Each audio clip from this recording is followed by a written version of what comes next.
another episode of Sunday with Steve. Well, last week I had this, and I moved the bridge because it wouldn't intonate. Kind of had a crooked setup to the bridge. I didn't measure nothing. Just kind of grab and growl and take it as it comes. I decided it just wasn't playing right. Always remember, you have a triangle. Bridge, neck, and the nut where your tuners are. If the triangle ain't right, it won't play right. So I just couldn't get it set up low enough. I'm like, you know what? I need to lengthen. Need to make the triangle longer. So I actually took out a ruler and I took the bridge off, and I measured, I think, an inch from where the original holes were, and then I screwed her down. And as you can see, pardon the wobbly, but as you can see, I got it pretty low. And then if you look down here, the D and the G might be just a little bit low, but that's okay. The way I play. Some people like a slight curve, like a slight arc in your strings. I kind of like a pretty flat. I may end up raising the D and the G string back up a little bit. But I think I got it looking good. And then, so what also we got here is, if you notice, what is that? And that brings us to today.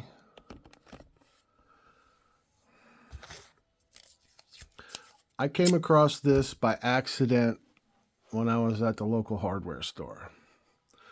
I saw this piece of mahogany trim it was discounted. It was about an 8-foot piece. And I ended up buying it because it was cheap, and I thought I'll use it for something. And then I started noticing that, some bases, high-end bases, you'll see this ramp that sits underneath your pickups, and it's like bass players are habitual about, here or here, depending upon, back here is going to be tighter and you'll get a lot more speed. Jocko used to play back over here with a lot of speed. I tendency to play, I float. Sometimes I'm all the way at the edge of the neck and the body, some there, or, depending upon where you're playing, you'll get more bass here or treble here. But these I have on all my basses. Were natural, no different than grabbing the neck. Just close your eyes and grab the neck. It's a natural way your hand wants to grab the neck. No different than your right hand. I've been playing up here. This is comfortable. But also, this, you get a really good sound in the middle here. So epoxy is really strong stuff. I mean, really strong. I ended up taking a really nice carven bass, and I ended up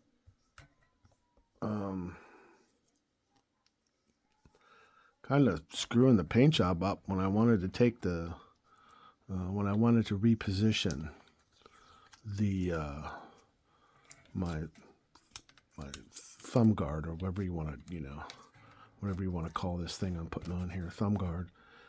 And when I yanked it up, about I don't know, circle like that of paint came off. I mean, epoxy would make great paint stripper. Take that paint right off the body. So made it a sticker base. A lot of cool stickers, Just what the hell, No different than what Eddie Van Halen used to do. He he did stuff because he didn't have any money. B, he just got tired of looking at a plain guitar, and he came up with his Frankenstein striped bass, a striped guitar. That's, you know. So if I'm basically, this is my mentality of moving this. Always remember, if you have a nice, fairly nice looking bass, you can always change your electronics and make it go from worst to first. Basically, I did that on an old PV bass, worst to first. And don't be afraid to educate yourself, though. Don't just. I ruined a good neck by not understanding what a truss rod does and how effective it is when you start turning. That's a billy club in the corner of the room right now. But this is actually becoming a nice bass for me. I like the way it plays. It's setting up nice. And, I'm actually probably just going to leave it with this Frankenstein type look. Because, it's got a nice flavor to the look, I may go with a clear pickguard. I have that on a court bass that I just recently got. Lee, you rock. Thanks, Lee. That was a great bass. I love that 4-string. It plays killer. But it has like a medium blue, see-through grain type paint job on it, or stain job, whatever you want to call it. And it has a clear pickguard. And I'm beginning to like that because I love what wood looks like. The grain, there's so much character. It's easy to paint a bass. You just paint over all the character. And if you got a nice wood, but it doesn't look that well because of whatever grain structure it has. Fender was famous for that, painting over. I guess you call them seconds, not your first choice. Whether they're knots or just kind of looks a little gnarly, just painted over. Factory seconds, I guess you could call them. But I'm beginning to like this bass. I bought it from a guy off of Marketplace. $200. I had the neck, and this neck I got from the back of the neck. Looks like that too. It's fat, beautiful neck. I'm not a big jazz neck because it's got that C shape to it, and it's a little fat sometimes, but kind of growing on me. Frankenstein bass. But after getting back to this, that will dry. I'll probably dry in a couple hours, but I usually leave it overnight and then take the tape off, and it's there for good. But this gives a good anchor point for when you're playing. And sometimes I actually will play, your attack can change your tonality big time.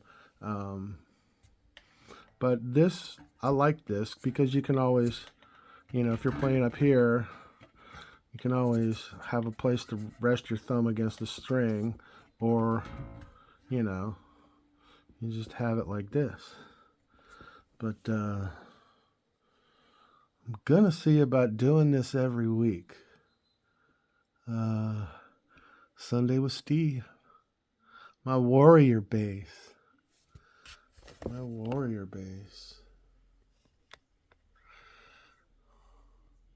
Big number 12. Frankenstein. A little bit of Star and Stripes. Sunday with Steve. Coming at you. Peace. Play that bass.